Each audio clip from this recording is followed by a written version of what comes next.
Most families who think they're prepared have a closet with some food in it, maybe a couple of flashlights, and a first aid kit from the drugstore. And that's a fine start. But here's the problem. Emergencies almost never happen the way people picture them. The scenarios that actually catch families off guard aren't the dramatic ones. They're the boring ones. A 3-day power outage, a water main break, a parent losing a paycheck for 6 weeks. The stuff that doesn't make headlines, but hits nearly everyone eventually. We're going through the 10 most common preparedness mistakes, the ones that quietly undo a family's readiness, and exactly how to fix each one. None of this requires a bunker, a stockpile the size of a small grocery store, or a background in survival training. It requires about 30 days and a bit of organization. Let's get into it. When people start thinking about preparedness, their minds go straight to the big stuff: grid collapse, long-term societal breakdown, extreme survival scenarios. It makes for great documentaries, but it's the wrong starting point. Here's what actually shows up in most people's lives, in order of likelihood. At the base of the pyramid, everyday disruptions, power outages, summer storms, a boil water notice, a few days without internet. These happen to almost every household, often more than once a year. In the middle, regional emergencies, hurricanes, floods, wildfires, extended outages that affect a whole area for a week or more. At the top, and thankfully the rarest, major disasters.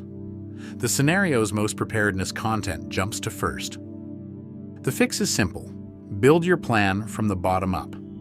If your household can comfortably handle a 4-day power outage with no drama, you've already built most of the muscle you'd need for something bigger. You're not skipping the big scenarios. You're just not starting there, because starting there is what makes people quit before they've built anything useful. Buying gear without a plan to use it. This is probably the most common mistake in this entire list. Someone gets motivated, orders a pile of survival gear online, shoves it in the garage, and calls it done. The problem isn't the gear.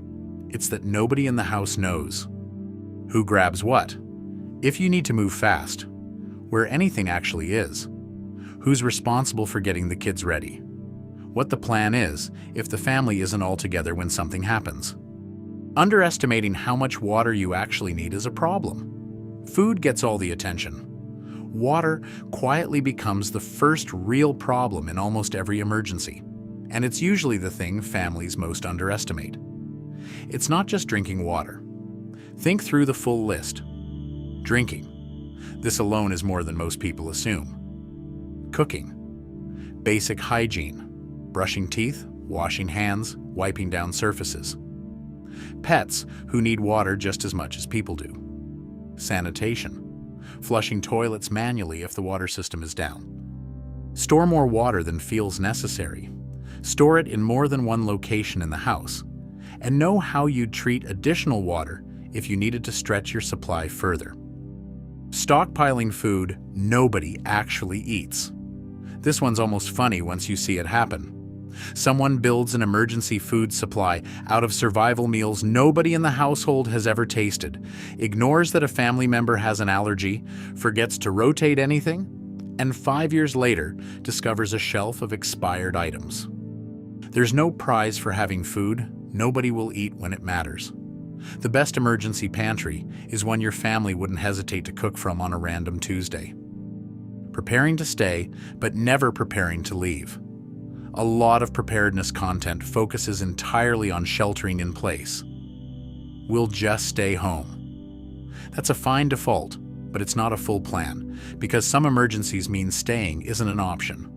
The fix here is one afternoon of planning. Pick a destination, map 2 routes, and put your critical documents, IDs, insurance info, medical records, into one folder that lives in one place. Once that's done, you're not scrambling to think during the moment you actually need to move. A generator nobody's tested, camping equipment nobody's actually used, a water filter still in its box. Owning the equipment is only half of it.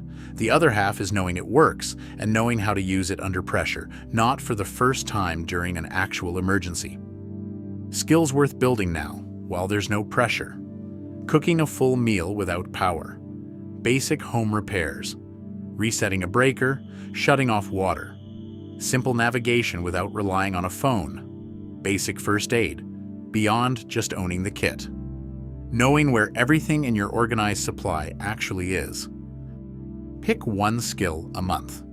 That's a realistic pace, and by the end of the year, your household will genuinely know how to use everything it owns. The plan lives in one person's head. This is the classic weak point, and it undoes everything else on this list if it's not fixed. If the one person who understands the plan is away, injured, or simply unavailable when something happens, the plan fails, no matter how good it was. A plan only one person understands isn't really a family plan. It's a personal hobby. The fix is simply including everyone, even briefly, a couple of times a year. Preparedness isn't about fear. It's about reducing stress when life becomes unpredictable. And unpredictable doesn't have to mean unmanageable. Every fix on this list is something an ordinary household can knock out in an afternoon or a weekend. There's nothing here that requires expertise you don't already have the capacity to build. Thanks for taking time to watch this video. I hope this helped you take stock of where your own household stands. And if you want more research-backed, no fear-mongering preparedness content, subscribe. There's a lot more coming. And be sure to check out this next video.